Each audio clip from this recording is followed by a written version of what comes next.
നമസ്കാരം. നിത്യജ്യോതിഷത്തിലേക്ക് എല്ലാ മാന്യ പ്രേക്ഷകർക്കും സ്വാഗതം.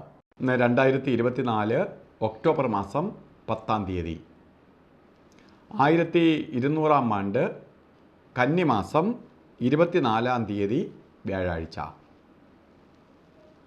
ഇന്ന് വ്യാഴാഴ്ചയാണ്, നല്ല ദിവസമാണ്. വ്യാഴം എന്ന് പറയുമ്പോൾ ഒരാഴ്ചയിൽ ഏറ്റവും ഐശ്വര്യപ്രദമായ ദിവസം എന്ന് വേണമെങ്കിൽ വ്യാഴത്തിനെ വിശേഷിപ്പിക്കാം. 7 ദിവസമുള്ളതിൽ ഏറ്റവും നല്ല ദിവസം ഏതെന്ന് ചോദിച്ചാൽ നമുക്ക് പറയാം വ്യാഴാഴ്ചയാണെന്ന്. കാരണം ഗുരുവിൻ്റെ ദിവസമാണ്, ഏറ്റവും പോസിറ്റീവ് എനർജി ഉള്ള ദിവസമാണ് വ്യാഴാഴ്ച. അപ്പോൾ ഇന്നത്തെ നക്ഷത്രം വന്നിരിക്കുന്നതും പൂരാടം നക്ഷത്രമാണ്. പൂരാടം നക്ഷത്രങ്ങളിൽ നെഗറ്റീവ് നക്ഷത്രമല്ല. അപ്പോൾ പൂരാടം നക്ഷത്രം, വ്യാഴ ആഴ്ച, ഇത് രണ്ടും കൂടി ഒത്തു വന്നിരിക്കുന്ന ഇന്ന് നിങ്ങൾ ഇറങ്ങുന്ന കാര്യങ്ങൾ വിജയസാധ്യതയുണ്ടാവും.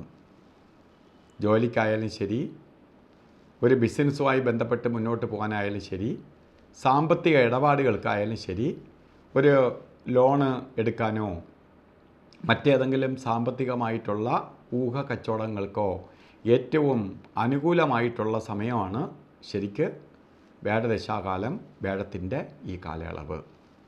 ഇത് നമുക്ക് വളരെ ഭാഗ്യദായകമായ അവസ്ഥയ്ക്ക് ഇടവരുത്തും. അപ്പോൾ ജാതകപ്രകാരം തന്നെ വളരെ പുരോഗതിയും ഉയർച്ചയ്ക്കും ഉന്നതിക്കും ഇടവരുന്ന സമയം തന്നെയാണ് ഇപ്പോൾ നടന്നുകൊണ്ടിരിക്കുന്ന, അല്ലെങ്കിൽ ഇന്നത്തെ ദിവസം. അപ്പോൾ പൂരാട നക്ഷത്രത്തിൽ ജനിച്ച ആൾക്കാർക്ക്, ഇന്ന് ബർത്ത്ഡേ വന്നിട്ടുള്ള ആൾക്കാർക്ക്, അതായത് കന്നിമാസത്തിലെ പൂരാട നക്ഷത്രം ബർത്ത്ഡേ ആയിട്ട് വന്നിട്ടുള്ളവർക്ക് വളരെ അനുകൂലപ്രദമാണ് നിങ്ങൾക്ക് വരാൻ പോകുന്ന ഒരു വർഷക്കാലം. വളരെ സന്തോഷപ്രദമായ ഒരു വർഷമായിരിക്കും നിങ്ങൾക്ക്. പ്രധാനമായി നിങ്ങൾക്ക് സാമ്പത്തിക പുരോഗതി ഉണ്ടാവും. വളരെ പ്രതീക്ഷിക്കാതെ ധനം വന്നു ചേരും. ശരിക്ക് നമുക്കൊരു പ്രതീക്ഷയുണ്ട്, ഇത്ര വരുമാനമൊക്കെ നമുക്ക് വരാം, അതിലൊക്കെ അതിക്രമിച്ച് പോവും. പിന്നെ ജോലിയില്ലാത്തവർക്ക് ജോലി കിട്ടും. പുതിയ എന്തെങ്കിലും സംരംഭം, ഒരു തൊഴിൽ ചെയ്യുന്ന ആളിന് സൈഡായിട്ട് കൂടെ പൈസ തരുന്ന ആളാണ് വ്യാഴം. അപ്പോൾ ഒരേ സമയത്ത് ഒന്നിലധികം മാർഗങ്ങളിലൂടെ വരുമാനത്തെ തരും. അത്രയും മറ്റൊരു ഗ്രഹങ്ങൾക്ക് തരാൻ പറ്റത്തില്ല, അത് വ്യാഴന് മാത്രമേ സാധിക്കുകയുള്ളൂ. അതുകൊണ്ട് ആ വ്യാഴം ലക്ഷം ദോഷം ഗുരുഹന്തി, വ്യാഴം ദൃഷ്ടി ചെയ്താൽ തന്നെ ലക്ഷം ദോഷം ഉണ്ടെങ്കിലും തീർന്നു പോകും. ആ വ്യാഴത്തിൻ്റെ കൃപ കൊണ്ട് നിങ്ങൾക്ക് എല്ലാം ലഭ്യമാവും. അപ്പോൾ അതിനു വേണ്ടി ഇറങ്ങണം. ബിസിനസ്സിലായാലും ജോലിയിലായാലും മറ്റെന്തെങ്കിലും പുതിയ സംരംഭങ്ങൾ ആരംഭിക്കാനായാലും അറച്ചു നിൽക്കരുത്, ഓരോന്ന് ഇറങ്ങണം. അത് വിജയത്തിലേക്ക് വരും. വ്യാഴനെ പ്രീതിപ്പെടുത്തിക്കൊണ്ട് പോകണം. അത് ഗുരുക്കന്മാരെ ആദരിക്കുക. ഗുരുക്കന്മാർക്ക് അല്ലെങ്കിൽ ഗുരുതുല്യരായവർക്ക് ഏറ്റവും വലിയ ഗുരുതുല്യരായവർ അച്ഛനും അമ്മയാണ്. അവർക്കൊക്കെ അവരെ ഇഷ്ടത്തിനനുസരിച്ച് സഹകരണങ്ങൾ ചെയ്യുക.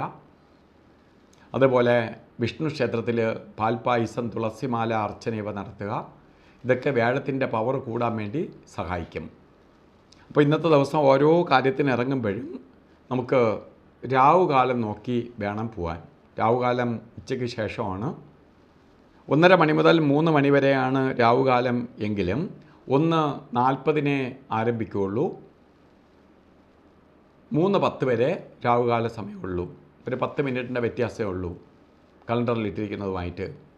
അപ്പോൾ രാവുകാല സമയം ശുഭകാര്യങ്ങൾക്ക് ഇറങ്ങാതിരിക്കുക. അതുപോലെ തന്നെ 2 സമയങ്ങൾ എന്നത്തെ പോലെ തന്നെ കൊള്ളാത്ത സമയങ്ങളുണ്ട്.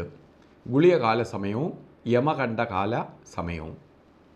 അതിൽ ഗുളികകാല സമയം വരുന്നത് ശരിക്ക് 9:14 തൊട്ട് 10:43 വരെയും, യമകണ്ഠകാല സമയം വരുന്നത് 6:16 തൊട്ട് 7:45 വരെയും.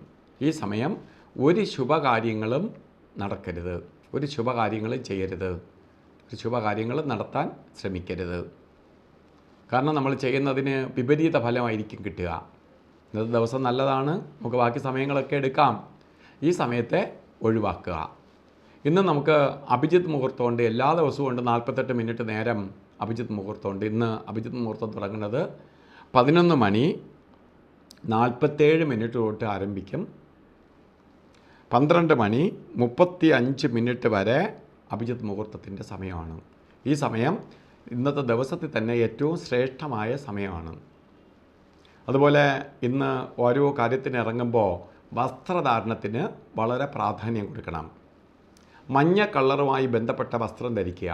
മഞ്ഞ വസ്ത്രം, അത് ഷർട്ടായിട്ടോ പാൻസായിട്ടോ ഷോളായിട്ടോ ചുരിദാറായിട്ടോ ഒന്നുമില്ലെങ്കിൽ ഒരു മഞ്ഞ തുണി കർച്ചീപ്പായിട്ടെങ്കിലും കയ്യിൽ കരുതുക.